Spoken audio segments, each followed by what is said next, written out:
Right, sir.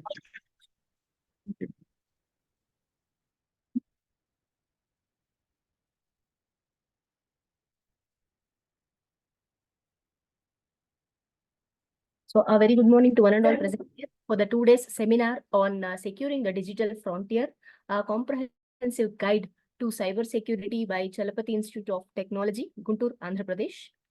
Hope my screen is changing. You are able to view my slides. Sir, is it visible? Yes, ma'am. It is visible, ma'am. Right, sir. Thank you so much. So in today's interconnected world, protecting all our online presence is of utmost importance. Hope all the audience agree with me. So for the next 1 hour or so, we shall discuss about the cybersecurity essentials and how to safeguard our digital lives. Right. So very quickly, I'll tell you what is cybersecurity in simple terms. It is nothing but how we protect our electronic systems, our networks, or even our data. From what? It could be from damage, it could be from some theft, or any kind of illegal, unlawful, or unauthorized access.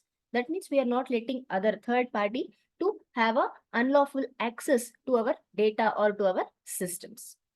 Now, cybersecurity means it encompasses a broad range of practices, technologies, strategies, everything. It is aimed at ensuring there must be confidentiality. Means we are able to protect our sensitive information. Then there must be integrity. Means we are focusing on the accuracy and reliability of our data. Then also there must be the availability of digital assets. That means those assets, they are accessible whenever it is needed by us. Okay. What is the importance of cybersecurity in this digital age? Why? Why does this cybersecurity matters? Let us try to understand. Okay. So we see there is a extensive integration of technology, right? It has greatly simplified all our lives. Hope you believe with me or you agree with me. Now, this is enabling us to effortlessly I can sit here, I can order food even from Delhi, right? So I can purchase clothes, or even we all can travel to distant corners of the globe with just one simple click. So digital technology, it is deeply ingrained in our daily routines. Businesses across all sectors, they rely on digital devices today, mainly to maintain the crucial information, whether it is from their customer details or keeping their financial records, everything it is stored within their databases. So these digital devices, they are offering us, the users, seamless, or we can even call it as uninterrupted experiences. At the same time, what is happening? Safeguarding this sensitive data, it has become a critical concern for everybody, for individuals, for institutions, or even for the organizations. Now, we also should strengthen defenses against all types of cyber attacks.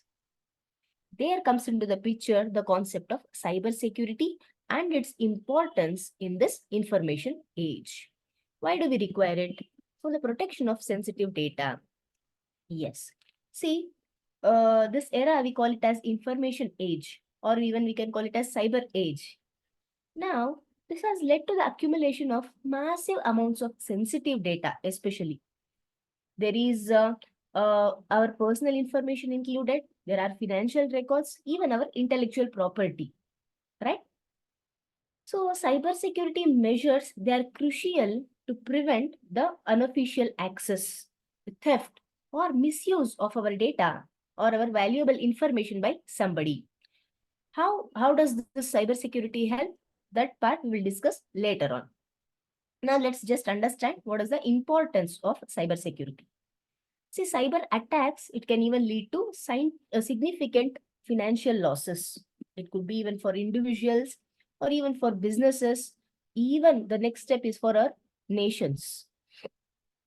So, cybersecurity measures, they help us to safeguard our financial transactions. They will prevent the fraud and also protect all of us. preservation of privacy. Yeah. What is happening in this online age? Every individual, everywhere, we try to share one considerable amount of our personal information online, isn't it? So we do postings every day on social media platforms, whether it is Facebook, Instagram, Twitter, LinkedIn. Everywhere we share our personal details. It could be about our work, it could be about our education history, our relationship status, right? People post that I'm single, I'm in a relationship, engaged, married, isn't it? My hometown is Tirupati, my hometown is Vishakhapatnam, Sri Shailam, Vijayawada. Yes, everything is online, right? Even we post our photos, whether it could be family gatherings, it could be the vacations, mainly most importantly the Insta reels, right? We try to update our status each and every minute, every moment. As and when something happens, we want to put that stories about our daily activities, isn't it? I watched Guntur Kharam movie fan show morning 4:30 a.m. last week. I received akshatam from Ayodhya temple yesterday, right? Yes, I definitely agree. It is a matter of national pride. People even say sorry for late posting. Today, I attended the public meeting or public speech of Power Star Pawan Kalyan. Okay, okay, I agree that you are a fan of him or somebody else. My dad will pledge gold at Manapuram due to money shortage for my elder sister's wedding. 1 week, our whole family will be native. By the way, there is one question. Who asked you for all this information, especially to post it online? Don't you think you users are giving some hint to the attackers? Right. And then, even speaking about this online dating platforms, we have Tinder, we have Bumble, OkCupid. As users, whoever will try to register there, you have to share your personal information, mainly to create profiles. And even very commonly on the e-commerce websites, online shopping sites such as Amazon, eBay, Flipkart, Meesho, they often require your personal details mainly for your account creation or even to process your order. And even in the banking and financial websites where we want to manage our accounts or we want to conduct transactions, one has to provide personal data, right, for verification purposes.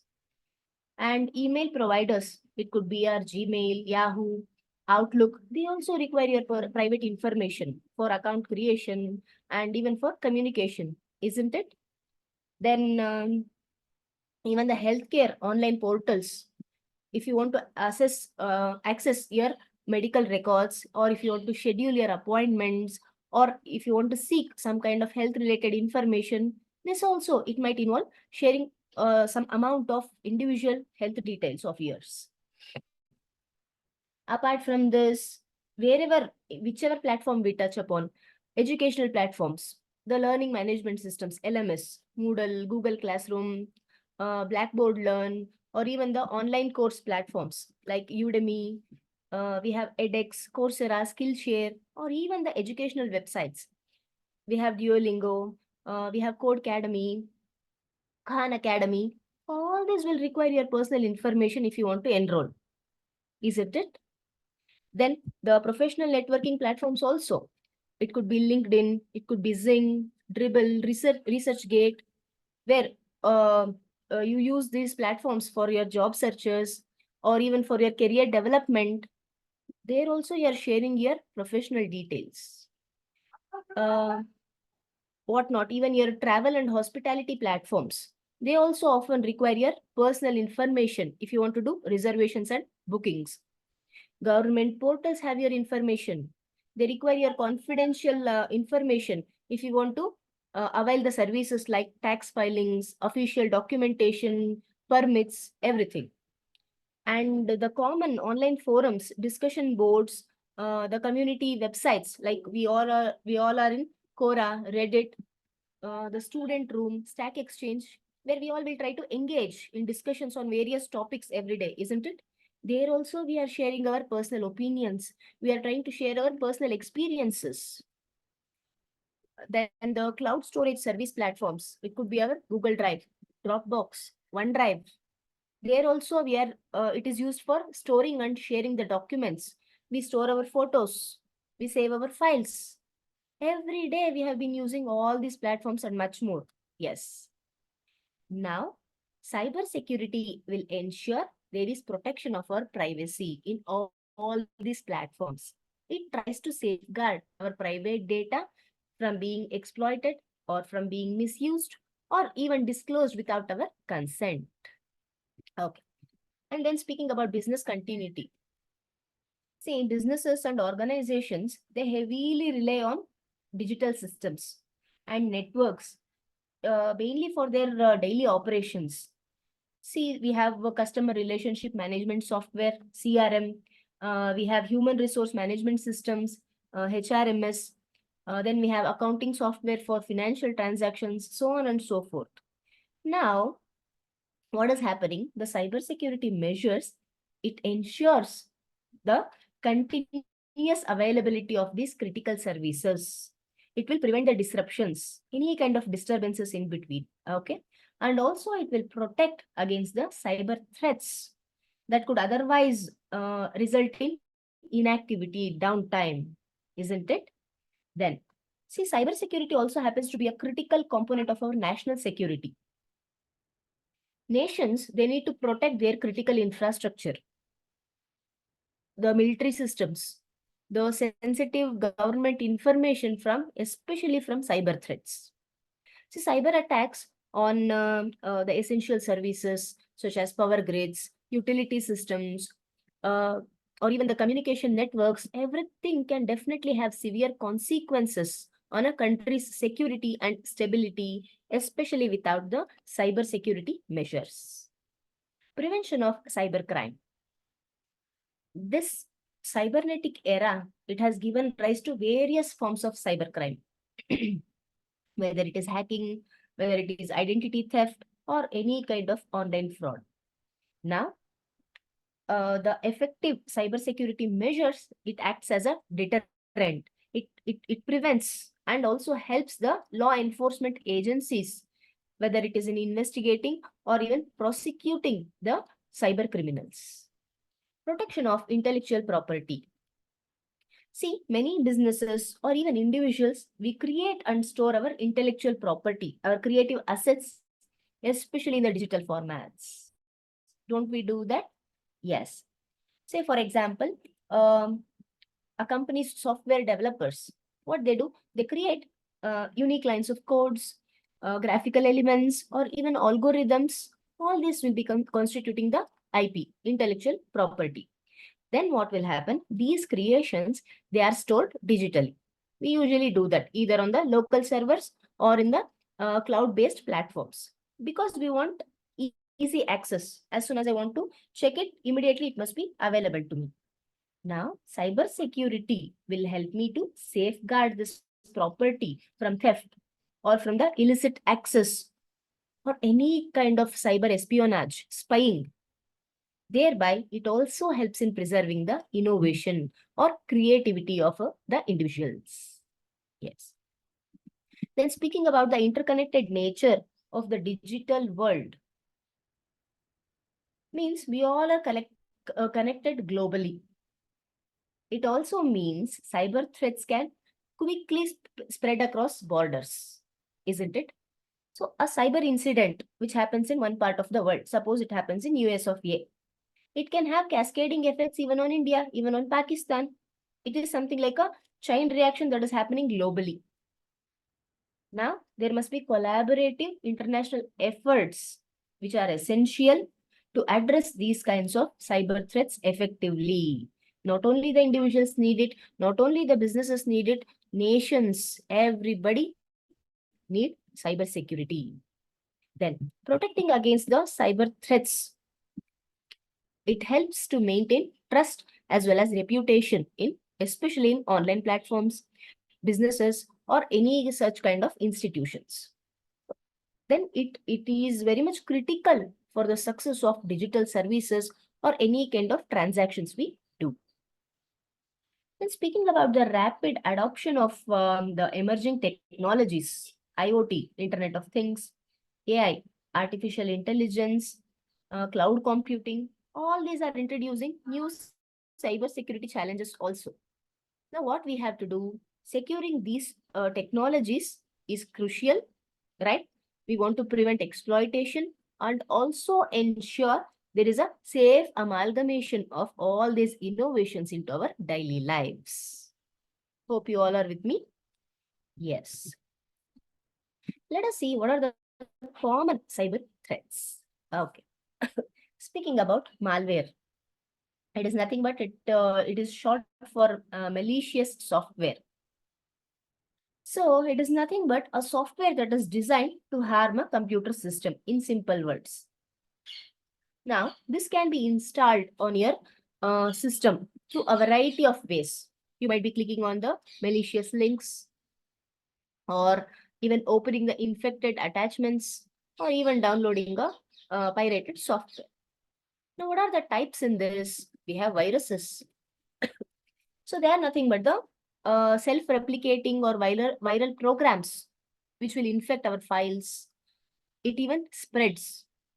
Potentially, it will be damaging the data or even it will be taking control of your systems. It has that much of power.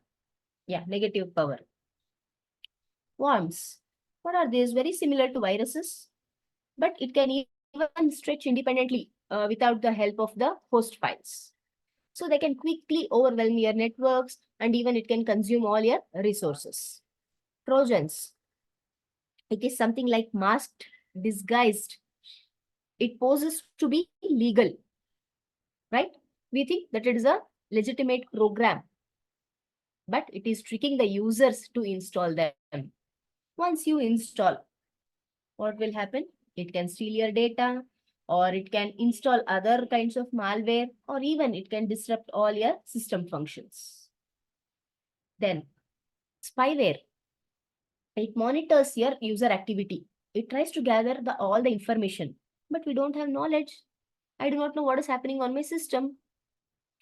Maybe for some kind of malicious purpose like identity theft. This spyware is used for. Ransomware. We all know about it. It encrypts the user data and the attacker will demand for ransom payment, right? If they want to decrypt it, decode it, till you pay them, you will be the users. They'll be locked out of your own information. I do not have access to my information till I pay them. Then we have adware. It displays all the unwanted advertisements. We all have experienced this, isn't it? So it is often aggressive. It can even track our user activity. Mainly they use this for the targeted advertising or they just want to collect our data. What are these botnets? So they are the networks of compromised computers. Usually they'll be controlled by a central server, right? Even this is also used for the malicious purposes. Maybe they want to launch a coordinated attacks or they just want to start sending you some spam. Then keyloggers. These are the programs which will record all your keystrokes, whatever you do on your computer. Now they try to capture your sensitive information. What is your username? What are your passwords? Right? And they can access it. Rootkits. So the malicious tools that allows unauthorized users, they can gain control over your computer system. But it is not that easy. They'll be hiding their presence. You cannot detect them. Backdoors. As the name tells you, it is something like hidden or undocumented access points, especially in our software or in our systems. What is it doing? Again, it is trying to provide the unauthorized access mainly to the attackers. So why do people do this? What are the impacts of this malware attacks? First thing, data loss or corruption. This malware, it can delete, it can encrypt, even it can modify your data. So it will be impacting your personal files, your business records, or any kind of critical infrastructure of your business. Then ransomware demands, data breaches, system disruptions. All this, what will happen? It can incur significant financial costs to you, isn't it? Then the data breaches or the system outrages, It can even damage your organization's reputation. Even it can erode the public, whatever the trust they have in your organization. Then this spyware and other malware, it can even steal your personal information. So obviously what is happening? It is leading to the privacy violations. So the infected systems, wherever this malware has been injected, it starts malfunctioning, or it might suddenly slow down. We don't understand what is happening with our system, right? Sometimes it might even shut down completely. And it is definitely impacting the productivity or even the business operations of our company. Hope we are clear till now. Yes. The next type of cyber threat is social engineering attacks. What does this mean? So these kind of attacks, they rely on manipulating people, right? They'll be giving up their personal information, or they'll be taking actions that will be harming their own security. We do not know. We just do it. So the social engineering attacks, we can call it as something like a cunning fox of our digital world. What they do, they just rely on our psychological manipulation. They want to use the trickery to gain access over your personal information or over your financial resources. Even they can have control over your computer systems also. Then what are the types in this social engineering attacks? Phishing. Though it is written as P, we pronounce it as phishing. What is this concept?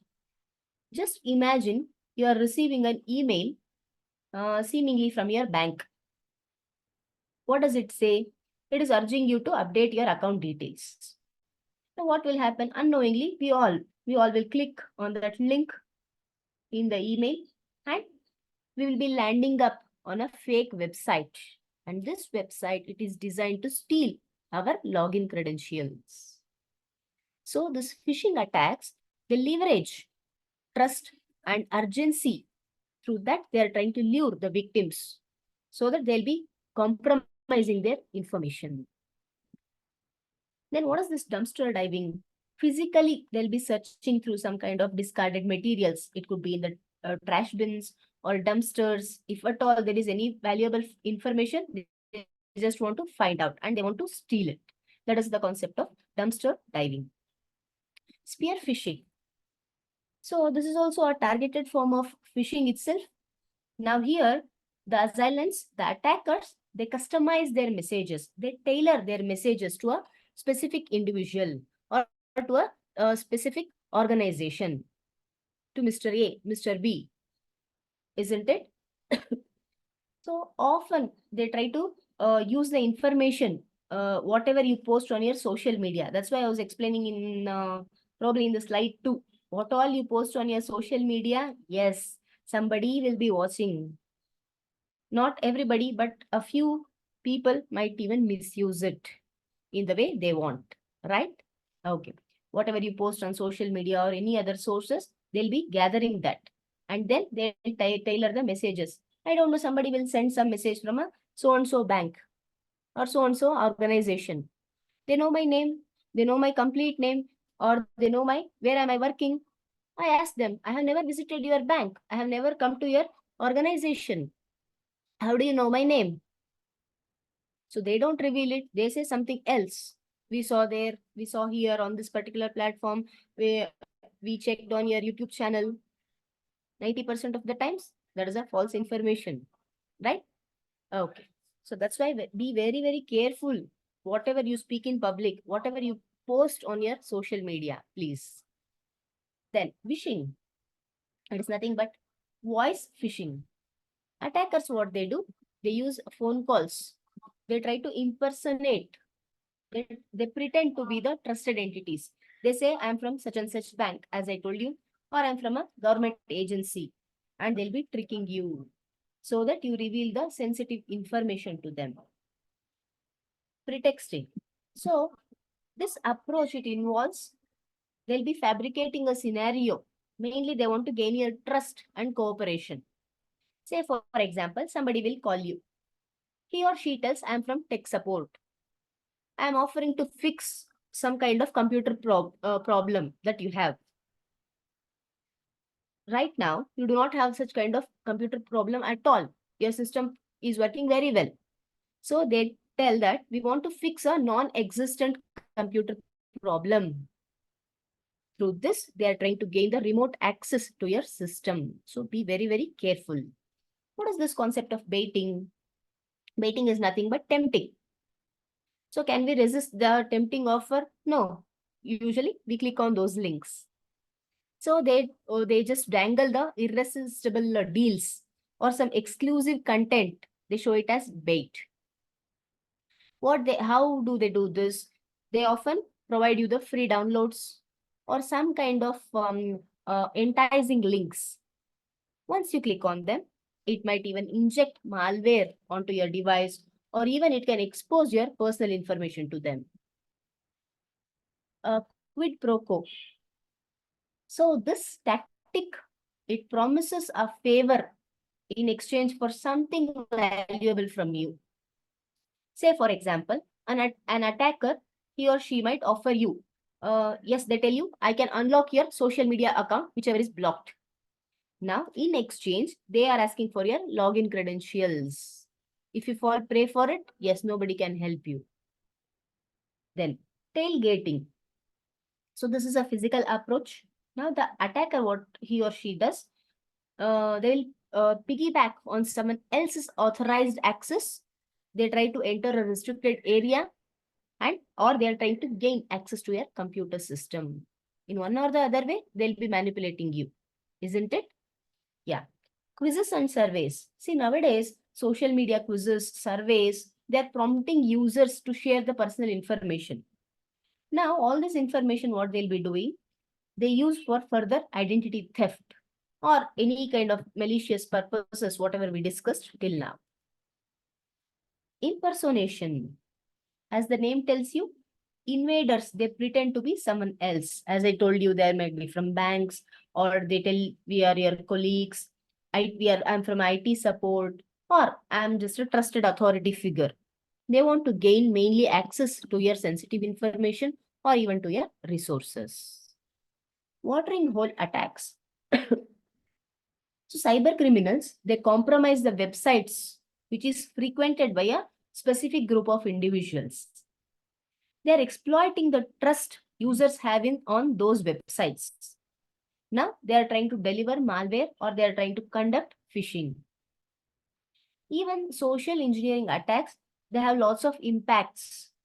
See, the unauthorized transactions, it can completely drain your bank accounts. It can cause significant financial hardship for you. The data breaches, it might steal your sensitive data. It can even cause the reputational damages or operational disruptions, like what we discussed in malware. Now, as a victim of social engineering attacks, what will happen to individuals? They'll be experiencing the emotional distress. They have anxiety, they have fear, frustration. All this is impacting their overall well-being, personal well-being, right? Whether it could be physical or it could be mental well-being. Denial of service, DOS, and the distributed denial of service, DDoS attacks. So these attacks, in simple words, they are designed to overwhelm a website or a server with traffic. Now what is happening? As a result, it is making it unavailable to the genuine users. Legitimate users are not able to use the website. See, this DOS attacks, it can be launched from a single computer or even from a network of computers known as botnet. Already we discussed about this under malware. Yeah, I'll tell you an example. Imagine there is a busy restaurant. It gets swarmed up by the hundreds of customers. Everybody is demanding immediate service. Now what will happen? The kitchen gets stressed, orders just pile up one after the other. The real diners who are waiting from a long time, they just get frustrated and they leave the spot. Isn't it? Let's go to another restaurant, is what they decide. Now, that is essentially what a DOS attack does to a website or server. How does it work? A single attacker will flood the target system with excessive amounts of traffic. They'll be sending hundreds of requests, pings, all these things. Then what is happening? This will burden that system's resources. So what is happening as a result? It is making it unable to handle the legitimate, proper traffic, the genuine traffic. They are not able to handle it at all. As a result, what is happening? The website or the service, it becomes unavailable to the genuine users, legitimate users, right? Then speaking about DDoS, distributed denial of service, see, just think of this DOS attack like one person flooding a restaurant. Now imagine hundreds or even thousands of people doing the same thing simultaneously. That is a DDoS attack. Okay, this is much more potent and also a challenging version to handle the DDoS attack. Then man in the middle, mid-M attacks. So these attacks will occur when an attacker obstructs or intercepts the communication between two parties. Okay, so this mid-M perpetrators, they can eavesdrop or they can even spy on your conversation, what is happening between two persons or with a person and a website.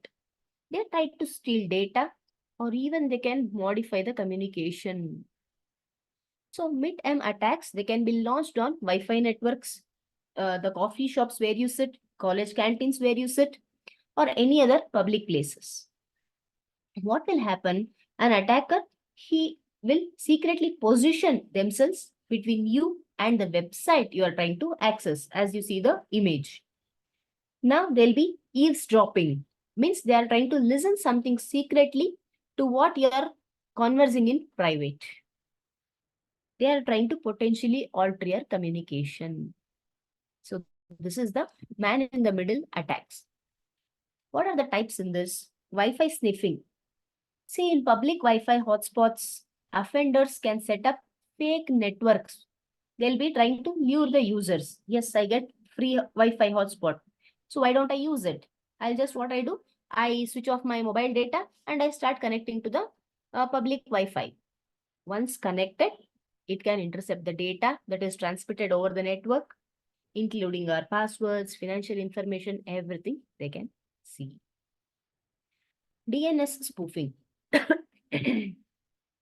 See, by manipulating domain name system, DNS servers, hostiles, they can redirect your web traffic to the fake websites.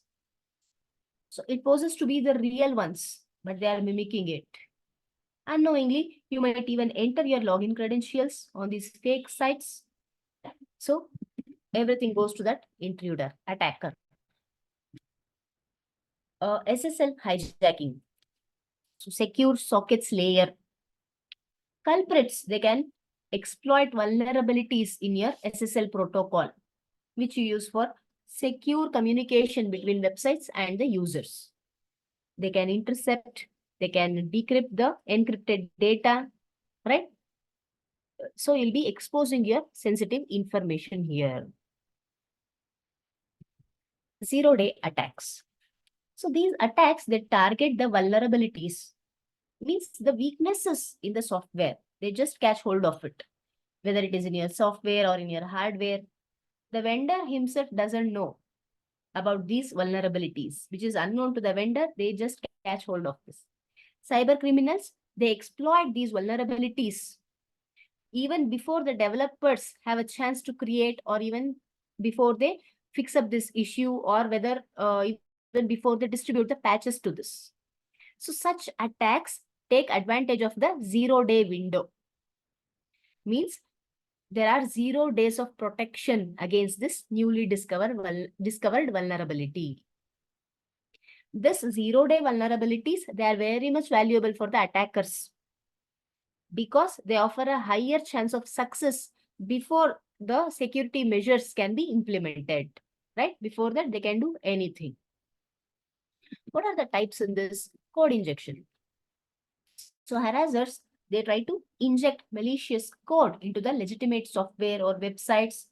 They'll be allowing allowing them to steal data, take control of your systems, or even they can launch further attacks. Memory corruption.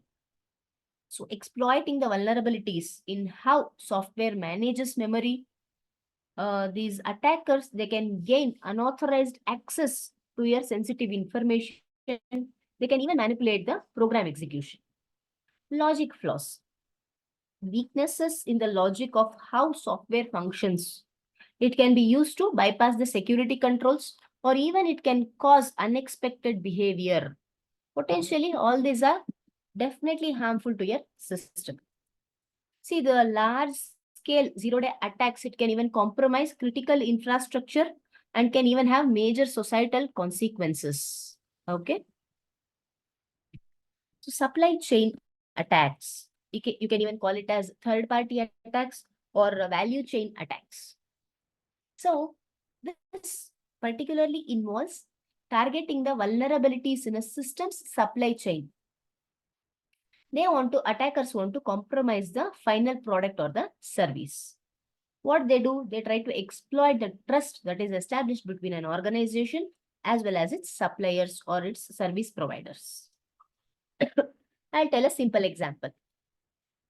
Think about a company, one imaginary company, ABC. This company is making and selling the popular toys. Now, they get materials from different suppliers because they have to build their toys. Now, an attacker wants to discreetly introduce a problem. What this attacker will do, he or she will convince one of the ABC toys material suppliers to change one key ingredient in the toy making process. That is something harmful, but nobody knows about this. Now, this harmful material, it is not easily noticeable during their regular checks, whatever they do. Now, the toys which are made with the changed material, they are manufactured and they are distributed to all the retail stores. Kids, parents, they buy these toys. They think it is safe and it is fun buying this particular kind of toy. Over time, what is happening? The harmful material inside the toy, it causes problems. Maybe it is making the kids sick or it is damaging the toys unexpectedly. Now, this company, what we were speaking about, ABC Toys, it faces a big problem because their reputation is hurt and even its customers are unhappy. And this is what the malicious actor wanted, isn't it? That's why they did all such kind of things.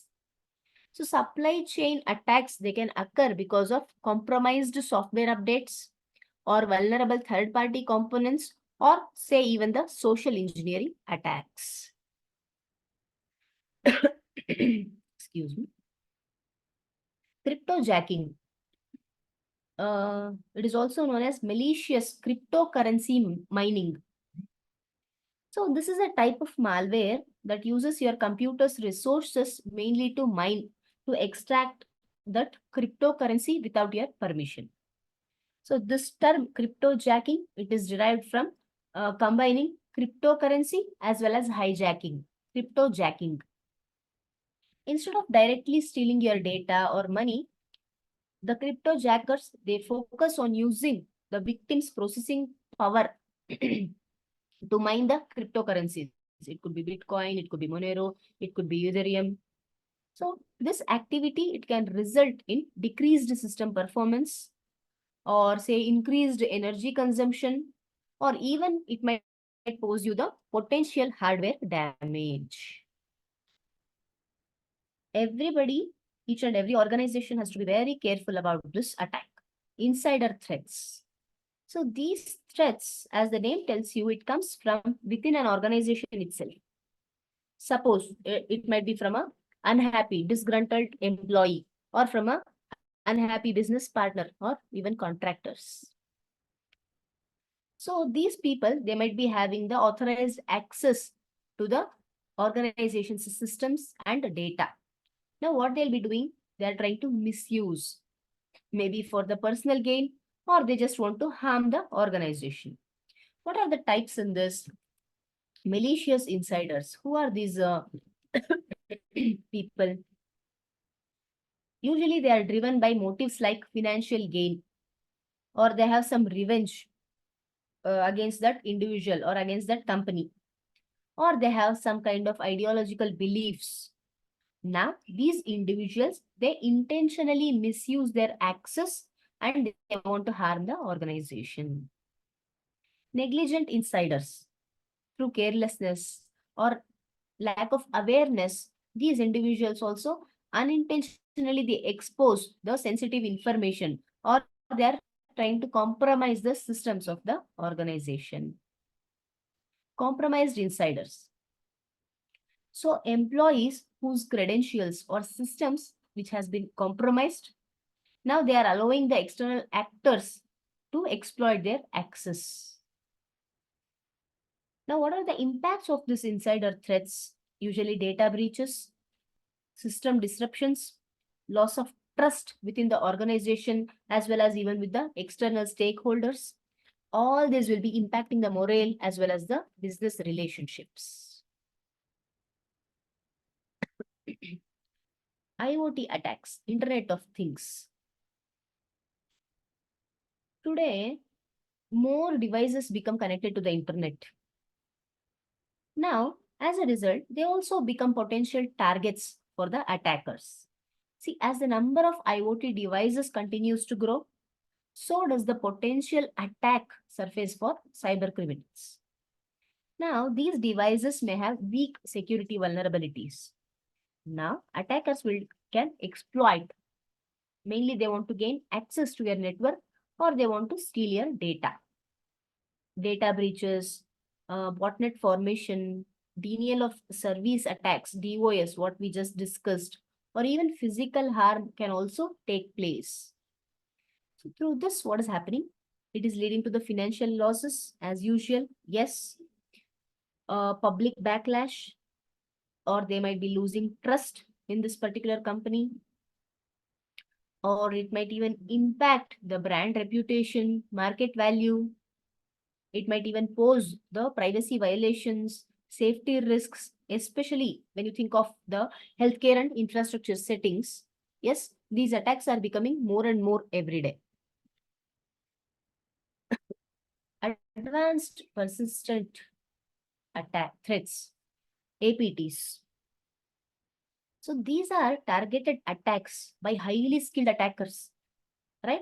Often it is backed by nation states. So they use sophisticated techniques. They want to gain access to your sensitive information. But they remain undetected for long periods of time. We just don't understand who is doing, from where, what they are doing.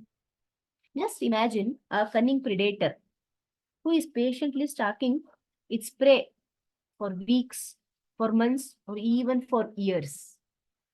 What does this predator do? It observes, it adapts, and even exploits every vulnerability, right?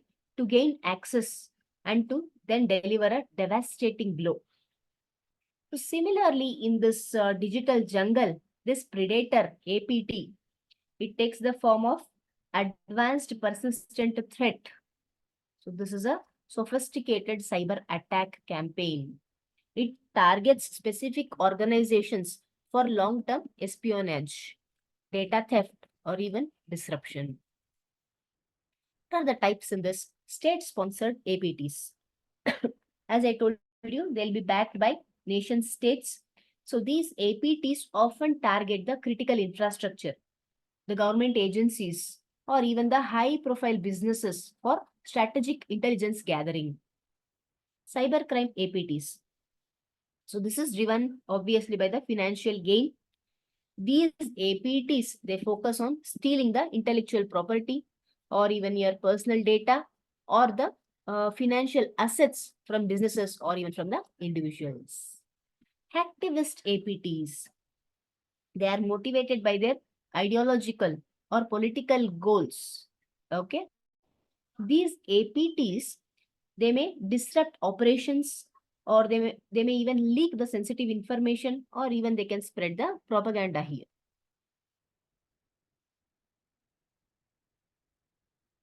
Business email compromise. From this name, yes, definitely you can understand something BEC. So This type of phishing attack, it targets employees in businesses, especially those involved in finance or accounting. The agitators, what they do, they impersonate, they pretend to be the trusted individuals, such as they say, I'm the CEO of this company, or vendors, and they trick the employees to mainly transfer money or the sensitive information. Just imagine opening your inbox, you find an email from your CEO. Urgently, he or she is requesting for a wire transfer or some kind of change in the vendor accounts. Here, when you open this email, everything seems legitimate. The address, the signature of your CEO, even the writing style. But in reality, you have just fallen victim to this BEC, Business Email Compromise. This is a cunning cybercrime that exploits the human trust and email communication to steal money, data, or any kind of sensitive information. What are the types in this? CEO fraud. So they'll be impersonating, pretending that I'm a high-level executive. Now what attackers will do? They demand urgent financial transactions. They say it's an emergency, right? Or approve the fraudulent purchase orders. Vendor invoice scam. They pretend to be a familiar supplier. Now what attacker will do? Attacker will be sending the invoices for the non-existent services, or they just try to inflate the existing ones. Now, through this, they are aiming to trick payment departments into processing all the fraudulent transactions. It is something like a disguised merchant slipping all the false bills into your shopping cart. Account takeover. So hijacking the legitimate email accounts of employees, partners. What attackers will do? They'll be sending emails from the trusted contacts. As soon as you see that email, it will be blurring the lines between reality and deception. You cannot just make out whether it is true or whether it is false, whether it is fake. Yeah. Structured query language injection, SQLI. Just imagine a thief who is trying to infiltrate a high security wallet. He is not breaking through your walls. He is not cracking your codes, but cunningly they are trying to whisper some instructions to their guards, to the guards. So in this digital world, this analogy, it illustrates the SQL injection attacks. Here, attackers, they exploit the vulnerabilities, especially in the applications, which will be interacting with the databases. They want to manipulate or they want to steal the important data. Let me simplify this. I'll tell you how it works. First, they'll be finding the weak spots. Attackers, they look for the places on websites where they can creep in without being noticed. It could be the login forms or it could be the search boxes. Then what they do? They slip in the code. They cleverly insert a special code, but it looks harmless to this website. But actually, it is a secret command. Then they'll be tricking the database. The website unknowingly takes this secret command and uses it to talk to the database. Now, it is giving attacker the access. Ultimately, it is causing the trouble. Now, attacker can do any kind of bad things. They can steal passwords, they can change prices on your website, or even they can mess with your user accounts. It's like they have the keys to the website's secret wallet, right? Okay. Eavesdropping. The act of secretly listening to private conversations or communications without consent, and the image itself tells you. Now, today, you need not have to stand under a window or press your ear against a wall like her or hide outside a door to listen to a conversation what is taking place inside. Instead, there is electronic surveillance, which encompasses a wide range of techniques, mainly for intercepting and recording communications. It could be through phone tapping. Yeah, means capturing phone calls through physical connections or through the means of software. Email and message interception is there, reading or recording the emails, text messages, or any form of electronic communication before they reach the intended recipient. Then we have network sniffing.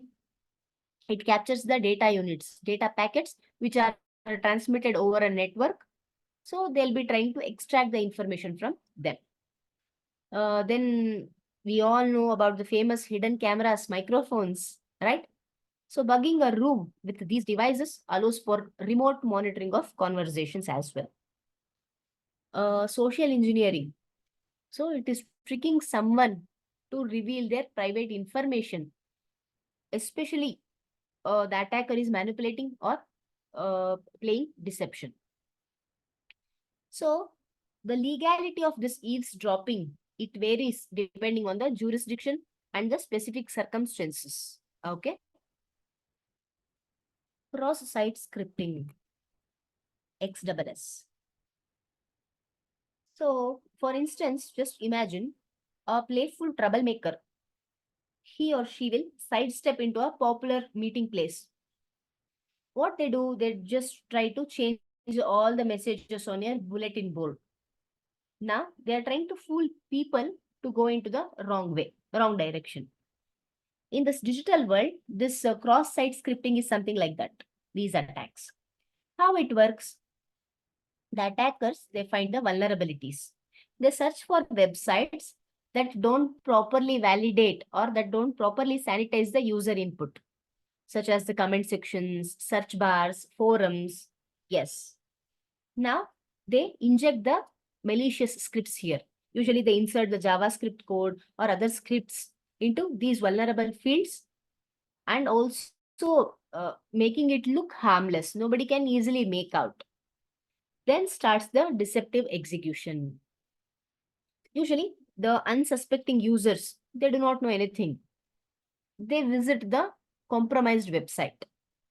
Now, their browsers unwittingly execute those injected scripts. It allows the attacker to steal cookies or the session tokens so that they can hijack the user sessions. It can even redirect the users to malicious websites, or they can even deface the website content, spread malware. They'll be just increasing, amplifying the damage. Already we discussed about this DNS, domain name system spoofing. It is also known as DNS cache poisoning. So we discussed about this under midterm attacks, isn't it? So this is a tricky cyber attack. This manipulates the DNS to send you to the fake websites instead of real ones you are trying to visit. It looks very similar to that. For example, let us say you want to visit your bank's website. Your computer asks a DNS server. It is something like a phone book for your internet. So it is asking for the bank's IP address, its internet address. Now, hacker will intercept the request and will send a fake response with the IP address of their own malicious website. As I told you, it looks almost identical to your real bank's site. Your computer, it trusts the DNS server, it gets directed to the hacker's fake site. Now, what will happen? The trouble is awaiting. The fake site might look like the real bank, but it is designed to steal your login credentials, your credit card information, or any sort of your sensitive data. Say you are asking directions for Queen Palace, but you end up visiting a haunted castle instead. That is what is happening with this DNS spoofing. Okay. So till now, we discussed about almost 15 types of cyber threats, right? That could trouble anybody, anytime. Hope you all agree with me. Now, how to safeguard from all these above threats? It requires a combination of proactive measures, awareness, also ongoing efforts to stay ahead of these evolving threats. So here are some general guidelines which will help everyone, each one of us to protect against the common cyber threats. Install reputable antivirus and anti-malware software on all your devices. You can use Norton, AVG, Kaspersky, Avast. There is a list, whichever you want. Yes, definitely. Based on your financial constraints, you can install on all your devices so that you can maintain security and integrity of your digital devices.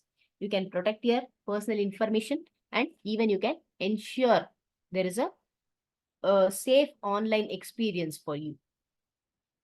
Regularly update the operating systems, software, applications with the latest security patches. So please enable the automatic updates whenever possible, right? Yes. So your systems will get automatically updated. Then implement the firewalls. So these firewalls will monitor and control the incoming and outgoing network traffic. Consider using both hardware and software firewalls. Say, for example, for hardware, we have Cisco ASA, the Adaptive Security Appliance. We have Sonic Wall. There is Netgear ProSafe Firewall. And even for software firewalls, we have Zone Alarm. We have Norton Firewall and Windows Firewall, which is already built in on the Microsoft Windows. All these are for your added protection. Then enable MFA. So multi-factor authentication means you are adding an extra layer of security to your login process. Instead of just entering your username and password, MFA, it requires you to provide additional verification. Even if someone gets hold of your password, they would still need the additional factor, something like a temporary code that is sent to your mobile phone. Then only they can gain access to your accounts. So MFA is one of the powerful tools in preventing the unauthorized access, and also it protects your accounts from various security threats. Educate and train users. Yes, conduct regular cybersecurity awareness training for the employees. Teach them to recognize and avoid attempts and tactics of the attackers. Secure password practices. See, encourage the use of strong, unique passwords. Regularly, please update your passwords, and then avoid using the same passwords across multiple accounts. And that is for your extra safety. Then implement regular backup procedures, mainly for your critical data. So please store backups in a secure location. Preferably do it in the online locations. Then only you can prevent the ransomware attacks. Implement network security measures. See, configure secure Wi-Fi networks with strong encryption and unique passwords, as I told you. And please also monitor the network traffic. If there are any unusual activities, immediately you can know. Then conduct regular security audits and vulnerability assessments. Identify and also address the potential weaknesses, mainly in your systems and in your networks. Then use the SSL, Secure Sockets Layer, and TLS, Transport Layer Security.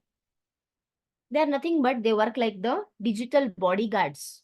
They ensure your sensitive information, it is staying private and also protected, especially when you use the websites or when you are using the online services.